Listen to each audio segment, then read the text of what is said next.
ngobrol bareng Genzi. Nah, wah ini udah malam gini, kita lagi malam mingguan di salah satu tempat yang ada di daerah Pondok Labu. Ada yang tahu di mana? Ini namanya Fern Coffee. Fern Coffee Pondok Labu, bener banget. Nah, jadi malam ini tuh kita mau ngerjain tugas dari Pak Bara gitu ya. Nah, sebelum itu kita perkenalan dulu nggak sih guys? Perkenalkan, nama aku Salma. Aku Nadia. Aku Hanun. Aku Aini.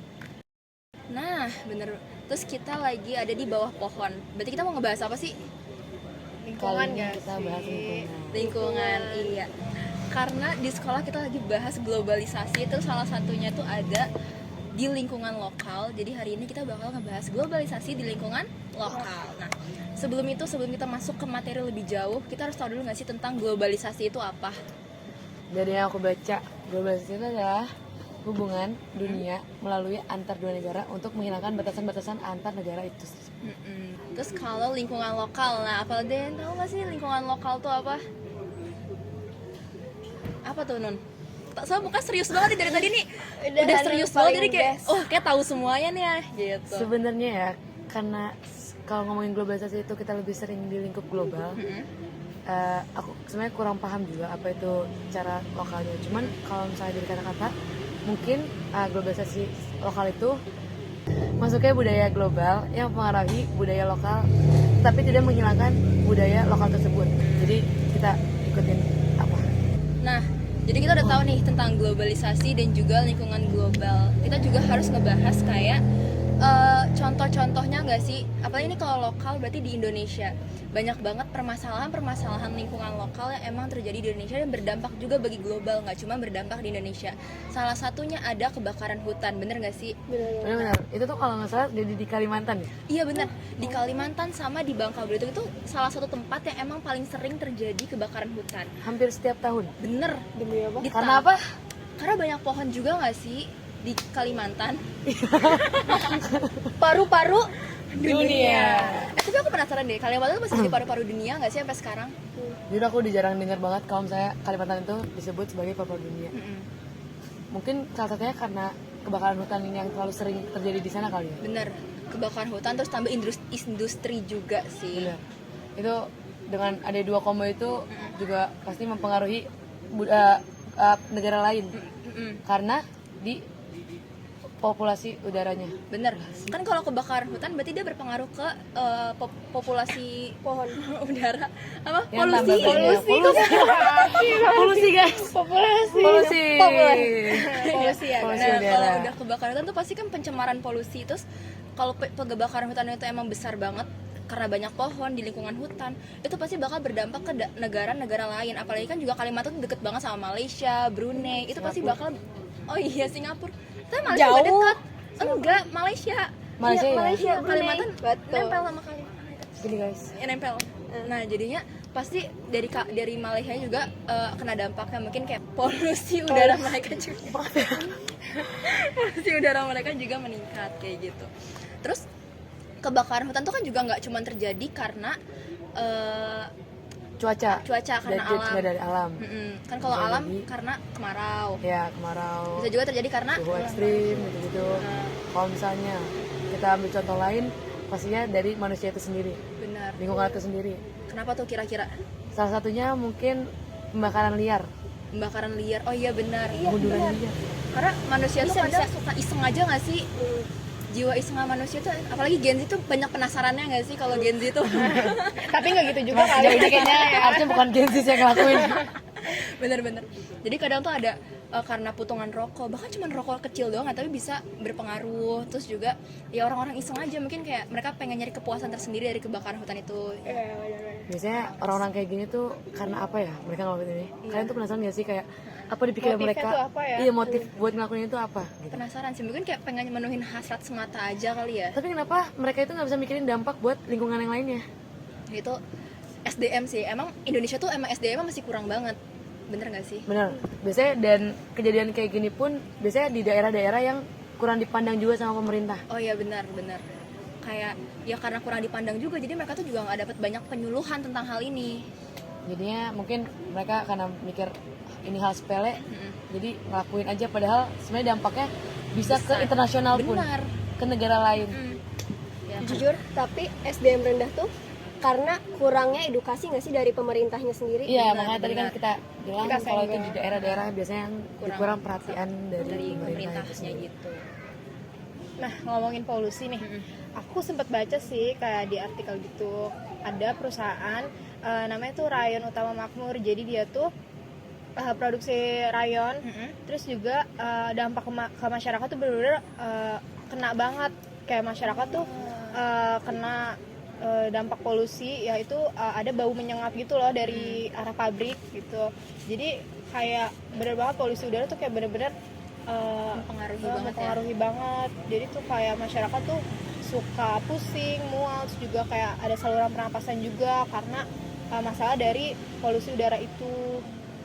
Berarti bahaya juga ya. Bahaya sih. Pengaruhnya itu. Sebenarnya mungkin kalau misalnya untuk kayak perusahaan-perusahaan gini tidak terlalu ke internasional karena kan pasti lingkupnya kecil. Cuman karena di Indonesia sekarang sudah banyak banget industri, jadi benar. bisa aja ini juga mempengaruhi kayak kebakaran hutan. Kebakaran hutan. Iya, jadi Bisa sampai ganggu global. negara lain. Benar-benar.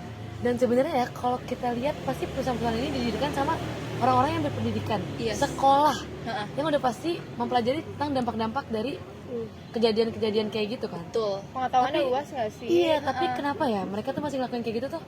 Maksudnya apa dari diri mereka sendiri yang nggak peduli, emang nggak aware sama lingkungan, Bisa jadi. atau Mungkin karena emang kalau kita harus mengolah limbah lagi itu kan pasti butuh duit yang banyak iya. butuh uang yang banyak, terus butuh waktu yang lebih lama juga.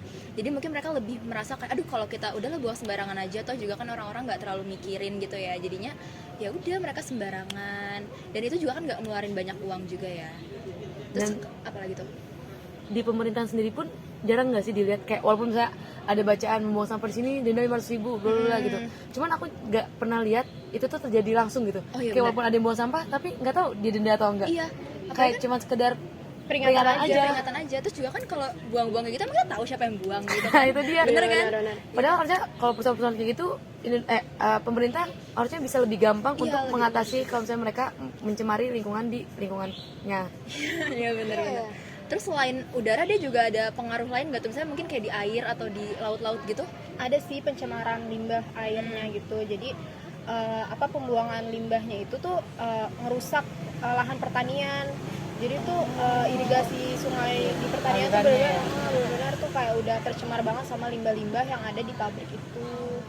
Parah Jadi sih itu. jadi nggak cuma udara aja, jadi ada limbahnya juga. Tapi itu tuh berpengaruh sama pencaharian warga lokal di sana nggak sih?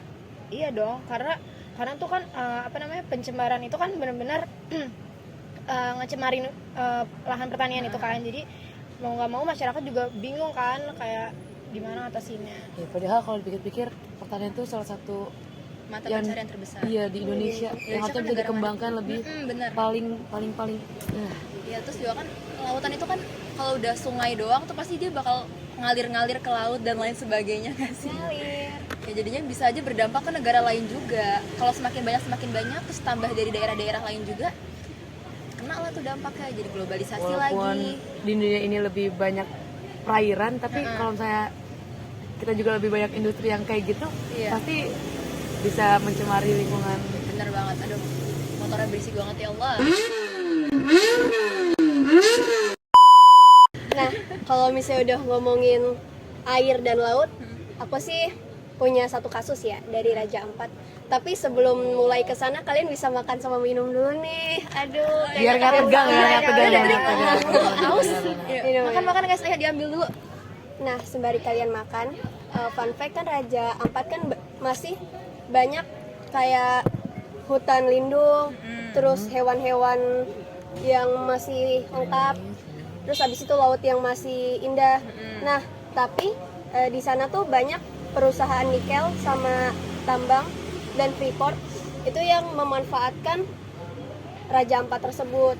Seperti pada contohnya ada 4 perusahaan yang menggunakan lahan secara ilegal. Ada yang secara ilegal, terus abis itu ada pulau kecil yang dimanfaatkan perusahaan itu untuk menambang nikel, tapi dia itu lebih kayak ke laut gitu loh, jadi sampai ke laut terus mencemari ikan, terus terumbu karang. Nah, abis itu tuh yang ketiga perusahaan tersebut tuh dia tuh nggak punya lisensi untuk untuk Bangun. membuat tambang mendirikan ya, membuat perusahaan tambang, gitu. Nah itu tuh berdampak banyak ke laut-laut karena di Papua sendiri tuh kan masih bergantung pada alam ya. Iya benar. Jadi mereka itu masih menjadi nelayan, terus mereka tuh karena Raja Ampat itu bagus, itu tuh jadi apa ya, terganggu nggak sih itunya pencaharian Iya, mata pencaharian, terus juga pariwisata. Iya, Ah, pariwisata. benar. Apalagi indah banget kan. Iya benar, Raja Ampat tuh indah banget. Terus juga banyak banget turis yang main ke Raja Ampat selain di Bali. Mereka juga pasti milih Raja Ampat karena ya bagus banget gitu. Padahal kalau dipikir-pikir nikel tambang gitu itu kan mereka memanfaatkan SDA yang udah pasti kesediaan alam. Iya benar. Tapi mereka malah mencemari alam itu tersebut. Jadi udah ngambil dari alam, malah mencemari. Nih, tapi jujur ya, nikel itu menggiurkan banget karena harganya yang fantastis. Terus negara-negara itu nggak punya nikel, jadi mereka itu memanfaatkan Indonesia. Benar. Jadi kayak Amerika yang sekarang Freeport itu ya, Iya Iya. benar-benar. yang memegang saham banyak di Indonesia. Indonesia. Padahal harusnya itu bisa jadi Buat sumber Indonesia, iya, Indonesia benar-benar. yang Parah sih emang kalau dipikir-pikir ya. jadi berarti banyak banget ya negara lain yang sebenarnya pengen banget kesediaan alam di Indonesia ini diambil sama mereka. Nah, karena itu jujur kalian jadi bangga nggak sih sama Indonesia punya kekayaan alam yang begitu banyak? Bener. Kalau dari ini semua pasti bangga Iya, banget kita lah. Tanpa kita sadarin kan kayak banyak banget kekayaan alam Indonesia yang nggak kita rasain tapi kita tahu. Indonesia tuh kaya. Kesediaannya mungkin karena dari SDM kita sendiri yang Iya, belum sedih berkembang. banget. Iya, Jujur. sumpah itu sedih Jadi, banget sih. Pengelolaan buat SDA itu sendiri pun Jadi malah berkurang. bisa teralih buat Iya, negara lain, negara padahal lain. itu bisa jadi kecepatan besar untuk Indonesia kan. Bener-bener. Jadi sebanyak apapun SDA-nya tuh kalau misalnya SDM-nya rendah ya percuma juga Iya, kan. udah juga gitu. Tapi ya walaupun kita lihat tadi negatif nih. Cuman menurut aku sendiri pun sebenarnya ada sisi positif banyak. Kayak misalnya di kebakaran hutan itu tersebut.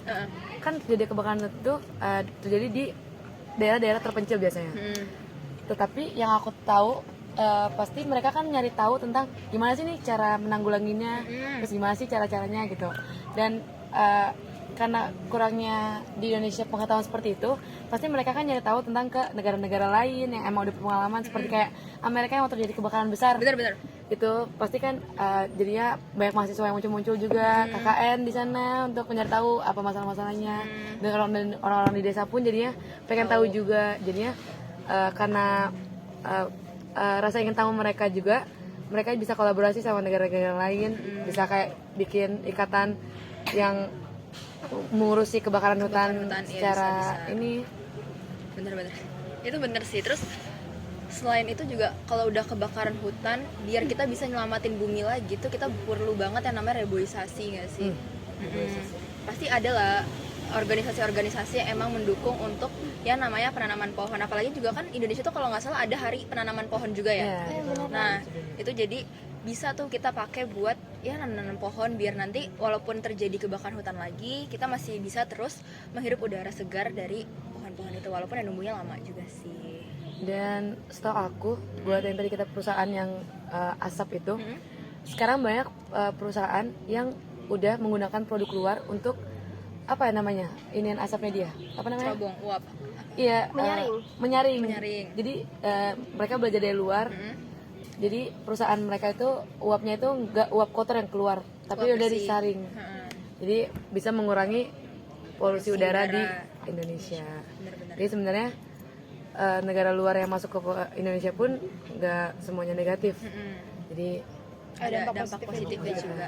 Tergantung pilihan dari merekanya sih mau ngeluarin uang lebih atau enggak. ya itu Bener sih. balik ke SDM lagi berarti Iya ya. bener, SDM lagi gitu. So, oh ya, karena berarti yang tadi kita udah sebutin itu termasuknya globalisasi. Iya, kalian Iya, tahu nggak nggak sih globalisasi itu apa? Oh iya, yang itu nggak sih yang pokoknya global? Kan globalisasi itu campuran dari global sama lokal ya. Nah, tapi aku cuma tahu itu doang sih. Nah, kalau misalnya kalian bingung sih, aku punya contohnya ya dari nikel itu. Kan orang luar seperti Tiongkok, negara-negara luar seperti Tiongkok, Amerika Serikat dan lain-lain sebagainya itu menginginkan nikel karena mereka nggak punya nikel. Nah, jadi itu mereka itu menjalin kerjasama kayak kayak mereka mengasih gimana ya, ngasih duit, Ngasih duit. Ke investasi. investasi kayak investasi ke Indonesia, tapi sebagai gantinya Indonesia harus memberikan Akses tambang nikel, iya akses masuknya, benar. Tapi itu pastinya harus legal ya. Kalau Iya, ilegal legal. malah parah sih itu. Tapi ada nggak sih negara luar yang ilegal di Indonesia? Ada Di mana tuh? contohnya di Raja Ampat, itu tuh aku nggak sebutin perusahaannya, tapi itu tuh dari negara Tiongkok. Dia tuh kayak udah bebal banget, Batu banget ya. udah batu banget. Tapi untungnya itu perusahaan sudah diusir, Berarti sekarang udah tidak beroperasi. tidak beroperasi, tapi masih ada perusahaan-perusahaan dari negara luar yang masih ilegal. Nah, tapi tahu nggak sih kayak mereka tuh berdiri ilegal tuh karena ada suap menyuap pastinya. Oh iya, bener. Iya. Gak mungkin mereka, SDM. bener. Gak mungkin banget mereka berani ngelakuin itu kalau ya nggak Nggak ada orang dalam. Ya, nggak ada orang dalam, susah juga tuh. Terlalu nekat lah ya bahasanya. Sebenarnya agak riskan juga ya globalisasi ini. Kayak banyak kotornya. Iya bener. Banyak kotornya. Baik minusnya. Kalau kita kalau ngomongin masalah kayak gini sih nggak akan ada habisnya sih, pasti ada lagi gitu. Apalagi Indonesia tuh kaya akan lingkungannya, SDA-nya, makin dimanfaatin aja sih kalau SDM kita nggak bisa ngelakuin dengan baik juga. Berarti harapan dari kita sebagai anak Gen Z untuk ini semua kita mungkin bisa lebih aware sama lingkungan kita.